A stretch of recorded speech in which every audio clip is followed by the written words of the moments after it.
Canada, or as Americans know it, Plan B. It's a country many Americans envy for its universal health care and handsome, not crazy leader. And as of today, Canada's Prime Minister isn't the only thing that's smoking. The maple leaf is turning green. Starting today, Canada, our neighbor to the north, becomes one of 2 countries in the world to legalize marijuana for recreational use, fulfilling the campaign promise made by Prime Minister Justin Trudeau. Canada is now the biggest country to legalize marijuana, creating an industry worth more than $4 billion. Wow, congratulations, Canada. This is great news for your economy, but it's also great news for all Canadians, because now Seth Rogen can finally try weed. This is fantastic. Honestly, I just assumed that they were already high all the time up there. I mean, have you seen their horses? What the f***? And I'm happy for Canada. But I'm not gonna lie, as someone who lives in New York City, this story pisses me off. All these places are getting legal weed before us. Like, Canada doesn't need weed. New York does. Right now, there are angry people walking around New York screaming at each other like, "Hey, I'm walking over here!" We need the weed. If the city legalized weed, they'd be like, "Hey, I was doing something over, I don't know, you go first.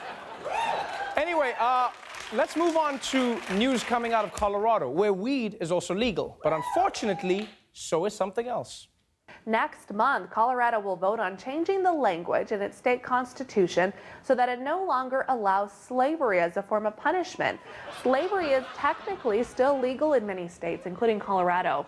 Part of Colorado's constitution reads that there shall never be in this state either slavery or involuntary servitude except as a punishment for crime. Amendment A on the ballot this year would change the last part to abolish slavery completely.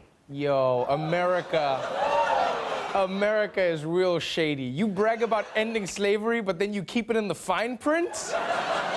Like when Abraham Lincoln wrote the Emancipation Proclamation, I didn't know he was like, "All persons held as slaves are henceforth shall be freed." It's like, terms and conditions apply. Freed persons may be reinstated as punishment for crime for work. If we really need work done cheap and fast, we're gonna get the people working.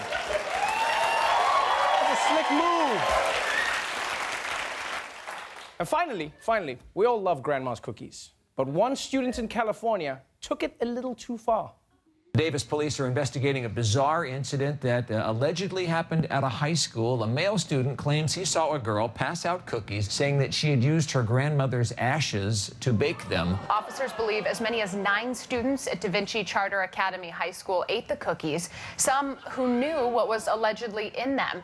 Now, I know you might be thinking that this is disgusting. Those kids ate the cookies knowing that there were granny ashes inside of them, but don't judge them. These are cookies, okay? You would have to be a psychopath to turn down cookies. Like, I don't know about you, but I love cookies. If you offer me cookies, I'm always gonna eat them, all right? You'd be like, "But they contain ashes." Okay, but do they contain cookies? Yeah, then we're good. If you give me cookies and tell me that there might be dog poop inside them, I'll eat around. I'll just be like, "Yeah, I'll eat around the dog poop." I'll just put it on one piece. I'll be like, "That's the piece of the poop." And you're like, "Oh, how do you know that's a piece of the poop?" Good point. I might as well eat that too then. I might as well eat it all. It's cookies. What I am worried about is, what if these grandma ash cookies are the best cookies these kids have ever had? Then they're gonna get addicted. Then one of their other grandmas is gonna walk in the room and be like, "Hey boys, what are you doing?" They'll be like, "Hello, grandmother."